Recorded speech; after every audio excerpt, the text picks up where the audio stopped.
ہمارا جو یہ سندھ کا جو اینڈ کے جو ایریاز ہیں اور اب لوور پنجاب ہے، یہ تو ویسے ہی بہت ہی ڈپرائیوڈ ایریا ہے انفارچونیٹلی. ہم لوگ روڈ ٹرپس بہت لیتے ہیں، پنجاب کی طرف سفر کرتے ہیں.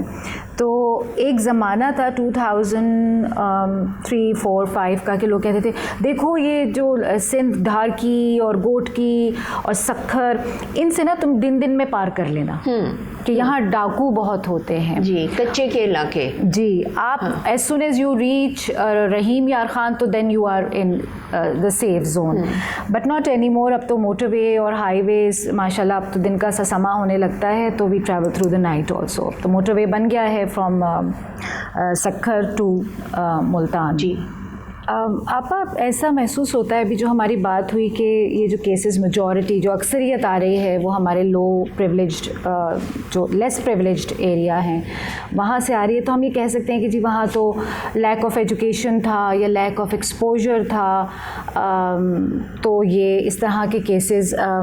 لیکن ویو سین کیسز جس میں کہ جیسے نور مقدم اور ظاہر جعفر کا کیس تھا یا شاہ نواز امیر والا کیس تھا جو کہ ہمارے ہاں ایلیٹ کلاس کنسیڈر کی جاتی ہے، اور وہاں پر بھی ڈومیسٹک وائلنس ایک گھناؤنی شکل میں ہمارے سامنے آیا.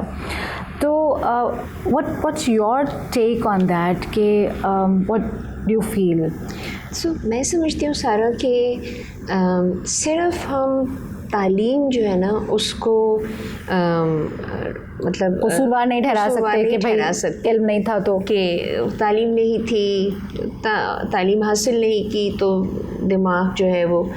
انفارچونیٹلی ہمارے معاشرے میں، ہمارے کلچر میں مرد کا یا ایک میل ممبر آف دا سوسائٹی اس کو ایک ان کو ہر طرح کی آزادی ہے. ان کا جو مائنڈ سیٹ ہے وہ اس طرح سے بچپنے سے لے کے بڑھاپے تک لے کر آیا جاتا ہے جہاں پر وہ ذہن سازی ان کی ایسی کی جاتی ہے کہ دے فیل انٹائٹلڈ کہ ہاں ہمیں وی آر دا پریولیجڈ. جی، the privilege we are the. چاہے وہ پریولیج کا مطلب پیسوں سے نہیں میں کہتی، میں کہتی ہوں اگر ایک غریب سے غریب گھر کے اندر بھی ایک مرد ہے اور اس کے ایک لڑکا ہے اور 4 لڑکیاں ہیں، تو وہ ایک لڑکا جو سب سے چھوٹا ہوگا وہ اپنے آپ کو جو ہے وہ ان 4 لڑکیوں کے اوپر سمجھتا ہے. سو یہ جو سوچ ہے یہ کہاں سے آئی ہے؟ یہ تعلیم، ہاں میں سمجھتی ہوں اس کا فقدان تو ہے، لیکن ہم بہت سی جگہ پہ دیکھیں تو ہم اپنے مذہب سے بھی بہت دور ہو گئے. بے شک. اور ہمارے مذہب میں جس طرح سے کھل کے بچوں کے حوالے سے، خواتین کے حوالے سے ایک ایک چیز کا ایکسپلین کیا گیا ہے، سمجھایا گیا ہے، وہ کیوں نہیں ہم پڑھ سکتے؟ وہ کیوں نہیں ہم بتا سکتے؟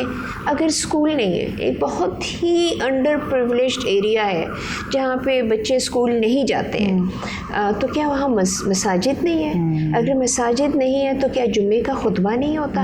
اور اگر جمعے کا خطبہ ہوتا ہے تو کیا یہ نہیں ہو سکتا کہ 1 مہینے میں 2 مہینے میں ایک ایسا خطبہ دیا جائے جس میں بچوں کے حوالے سے بات چیت کی جائے، جس میں خواتین کے حوالے سے بات کی جائے کہ ان کی عزت، احترام. اور پھر دیکھیں آسان ہوتا ہے سمجھانا مثالیں دے کے. تو جب ہم اپنے مذہب کو دیکھتے ہیں، ہم اپنے رسول پاک صلی اللہ علیہ وسلم کی سنت کو دیکھتے ہیں، ان کی حیات طیبہ کے اوپر نظر ڈالتے ہیں، تو وہاں پر تو ایسی کوئی چیز ہی نہیں ہے جو اب ہو رہی ہے.